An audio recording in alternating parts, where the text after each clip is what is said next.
And I think the emphasis on space is actually a really wonderful transition. The next speaker we have is Dr. Carolette Norwood, and she's writing and speaking on the politics of space at the intersection of race, class, gender, and sexuality.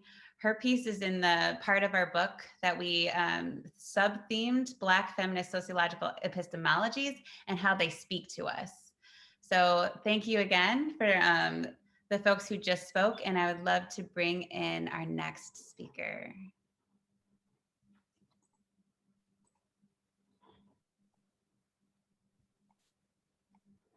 It's just a single page PowerPoint, don't worry. I'm glad I included the picture because of my technical difficulties earlier. So essentially this chapter is addressing why spatiality is an important part of intersectional thinking, being, and doing. So the first point I make in the chapter is that space is central to sociology. Space, after all, is where things are and where things happen. It is the site of social interaction.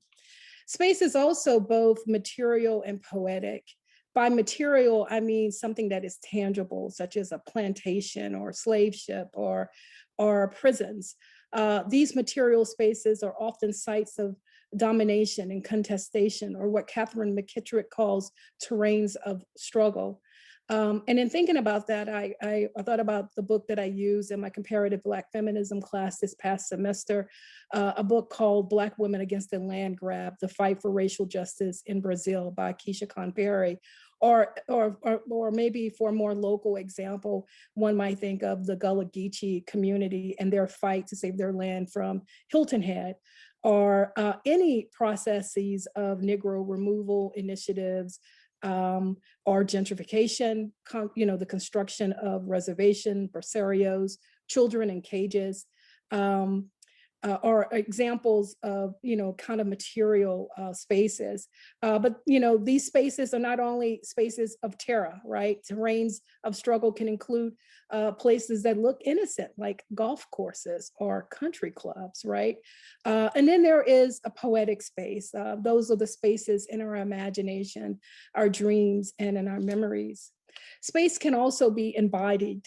This is a point well made by Amy Cox's book, Shapeshifters, Black Girls in a Choreography of Citizenship, where Cox talks about this idea of Detroitness and demonstrates how place, Detroit, and the spaces within neighborhoods and communities can actually become manifestations of our own identities.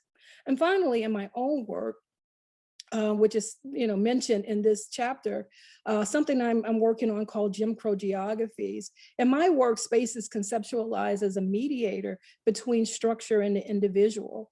I take up this theoretical model of structural and direct violence, and I expand on that to include something what I call spatial violence, right? Specifically looking at the ways, in my own work, looking at the ways US Black women's lives are shaped by and how they are situated in space and the impact of this on their sexual and reproductive health, right? So next in the chapter, I go on to disentangle Black feminism from intersectionality, which is really important, as Jennifer Nash reminds us of. So Black feminism is concerned with the lived experiences of Black women.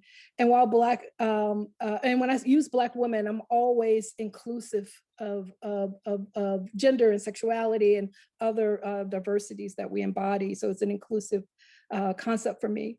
And while Black feminism should not be singularly equated with intersectionality, again, a point well made by Jennifer Nash, we know that Black women's lived experience is best understood through an intersectional lens, right?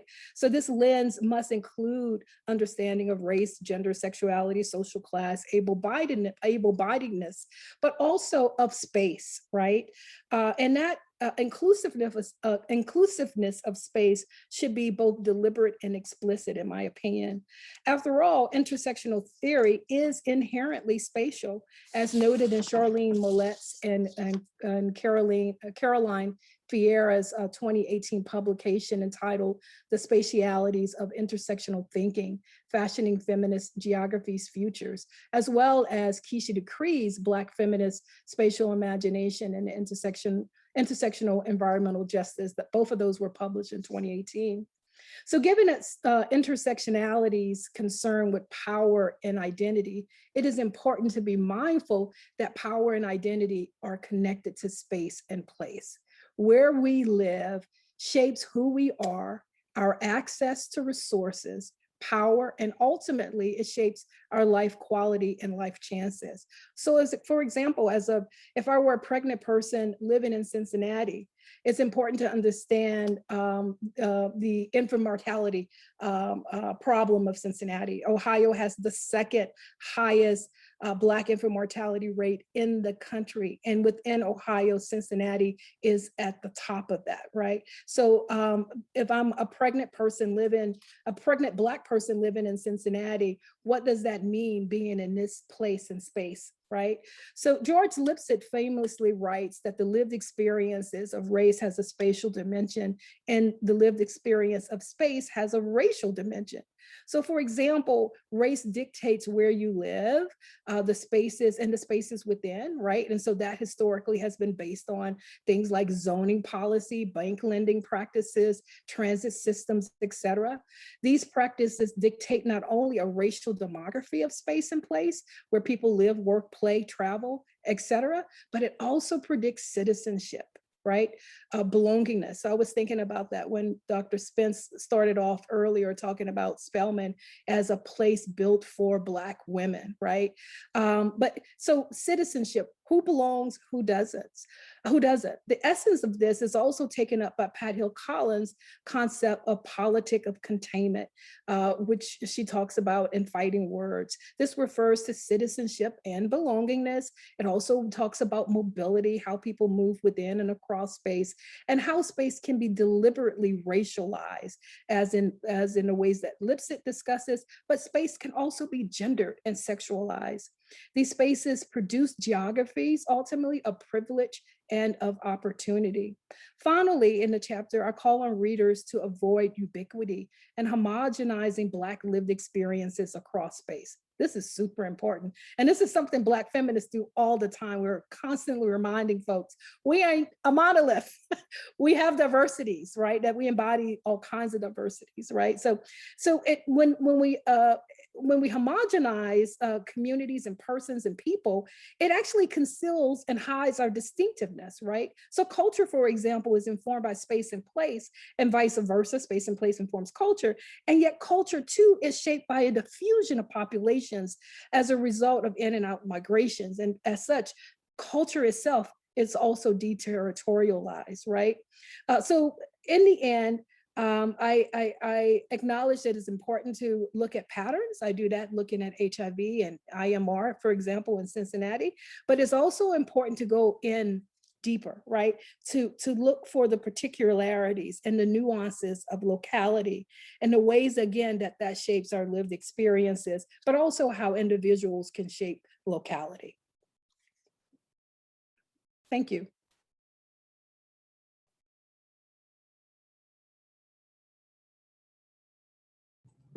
Thank you so much.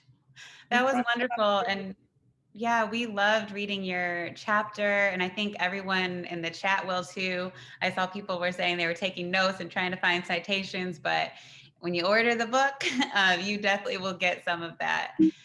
I think theorizing about space is so important. I appreciate all of those comments that you shared.